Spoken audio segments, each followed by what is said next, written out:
Hello everyone, thank you so much for clicking on this video and welcome back to another Guild Wars 2 video. Today I'm going to be doing something akin to fan-made elite specializations. However, it's going to be a fan-made rework or touch-up of an existing elite specialization, and this one in particular is going to be focused on the Dragonhunter. Good old longbow guardian. Guardian with a longbow shooting arrows of light. Recently, I've scavenged the forums a little bit, and some people are still not super happy with Dragonhunter. Personally, where my opinion lies in all of this opinionated discussion, is that Dragonhunter's fun, but I definitely see room for improvement or room for more of a concept with its trait lines. So in this video, I've touched up some of its trait lines and refocused it around 3 different playstyles, or 3 different categories or sections of the Dragonhunter kit. So with this little introduction said, let's transition on over and let me talk about some of my fan-made adjustments to the Dragonhunter, okay? So we're gonna go over there. So in order to give a brief introduction of my rework, my broad category and my general idea when going into this rework was to format each of its rows of traits into specific targeted sections of the Dragonhunter. So what I went with for the top line is augmenting traps. For the middle line, I wanted to focus in augmenting foes who are crippled and also longbow skills. And for the bottom line, I felt the bottom line was very well designed in its concept and its execution, with augmenting your new virtues with the physicality of the virtues. I don't know why the virtues were never renamed to something different for Dragonhunter. I think that would be very interesting if they gave them a different name. I just thought about that because, like, Firebrand got tomes. Anyway, that whole different tangent. Oh my god. Anyway, so the top line traps, middle line cripple and longbow, and for the bottom was augmenting the virtues. So now that we have this set, let me go and actually explain what I changed. I'm only going to be covering what I have changed, and I'm not going to be covering things that I've kept the same. And I'm going to be tackling each row first. So I'll be doing the top line, then the middle, and then the bottom. So let's start with the top line. So the top line, piercing light and the master trait for the top line, I've kept the same.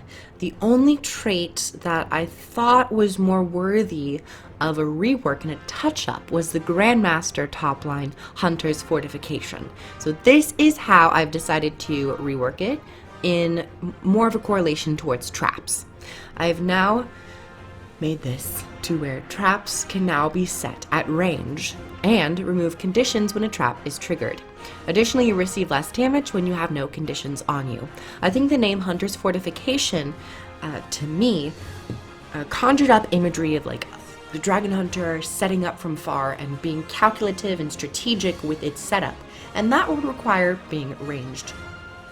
And mostly would probably, in my opinion, help the longbow and ranged playstyle, so you don't have to get up in close and personal to actually set off your traps. You can of course place them at your feet if you would like, but this gives you the added, leisure to place them at range. For PvE, I'd have this at like 900, but for PvP and World vs. World, I might see this being kind of abused, so I thought to bring it down to 600, even less than. This is of course very rough rework, and just something that I've quickly come up with. For the condition removal, it was previously and currently is remove conditions when you block an attack. That's cool, but I think that could be more of a base like valor trait and doesn't really say anything special about the Dragonhunter. So that's what I've decided to roll with Hunter's Fortification.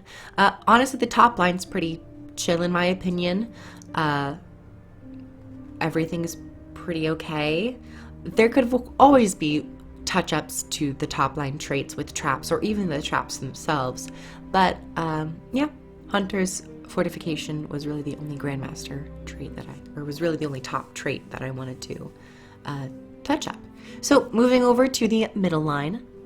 For the middle line, I wanted to focus on crippling and also longbow stuff, or at least have one trait augmenting and focusing on longbow. So firstly, we have dulled senses, which I think is okay for a trait currently. However, I wanted just to give it a little something extra. So I have changed it to dulled senses. It kept the name, but enemies you cripple receive a packet of damage and also 2 stacks of vulnerability for 6 seconds. I think this just keeps it a little bit more concise. The current trait has like another interaction with I think cripple and knockbacks or weakness. It has something extra, and I think it just kind of makes it a little too much. I think this is just pretty simple when you apply cripple, damage, and vulnerability. I also think it could probably help more with DPS and power DPS. If you get a lot of cripples off, you can get decent packs of damage. Next up, I wanted to change the Grandmaster trait for Dragonhunter, and actually, let me just touch on the middle line first. Zealot's Aggression, I think it's okay. Now moving on to the Grandmaster. Currently, it's named Heavy Light, and it allows deflecting shot to knock back. I think it has merit, and I think deflecting shot with a knockback is cool, but I also think it's kind of boring, like as a Grandmaster trait. So I've changed it to something else. I've renamed the trait to Fanatic's Aim, and it reads, Deflecting Shot becomes Fanatic's Arrow. Critically striking, or critical strikes against crippled foes, deals more damage, 10%, and will grant the Dragonhunter might for 5 seconds. I wanted this to also touch on the longbow, which is why Deflecting Shot is now a different skill, which I will soon talk about. But I also wanted there to be a little extra something to tie it all together when fighting crippled foes. So I wanted the player to gain might on a 12-second recharge for the might application, but your critical strikes also will deal 10% increased damage, which might also be a contender for Big Game Hunter when I read what the new skill does. And the new skill does this. So the new skill, we have Fanatic's Arrow on a 10-second cooldown. Fire an arrow of fanatical light. While this arrow travels, it blocks missiles and blinds foes it hits. A trail of light follows the arrow and lingers after the arrow is fired. Enemies who stand in or cross this trail are damaged and crippled. I wanted to have the same flavor of Deflecting Shot with the blind and the missile blocking while also piercing. However, I also took inspiration from the Mordrum snipers. And if you played Heart of Thorns, you know exactly what I'm talking about. When they fire the arrow and they leave that trail of AoE damage. I had been thinking about this for a while. And I also was more heavily inspired because someone commented on one of my videos about it. I was like, I'm not alone. So thank you to that individual who commented. I took it in and I have created. So keeps the same as Deflecting Shot. However, it has an added AoE effect with a trail of light that stays after for AoE damage. And if you're standing in it, you'll take packets of damage and cripple. Or if you just cross it once, you'll take some damage and additionally cripple. And this will also play into the other part of the trait of hitting a crippled ally will grant you might, and if you critically hit them, it'll do more damage, and also just plays into the other traits with cripple, you know, just really emphasizing the cripple. I thought about it applying burning as well, but Symbol of Energy kind of already does that, so I was like, maybe not. So I put the cripple on it. So that's my rework for the Grandmaster of Heavy Light, turning into Fanatic's Aim and granting the new skill Fanatic's Arrow. So moving on to the bottom line, we have finally made it to the bottom, and I don't have too many adjustments other than Soaring Devastation and Bulwark. Soaring Devastation, I haven't changed a lot. I think it was really nice that they gave it the pacifist speed boost increase. Only thing I really changed was I gave it a little bit more damage. I think Soaring Devastation is a trait. It's nice for the movement speed, but just the attack could be a little stronger to just make it maybe a bit more of a competitive choice, because Piercing Light right now is just the go-to for everything. The other change, which is mostly, or where I put more of my effort and put more into, was Bulwark. I think Bulwark right now as a trait is nice.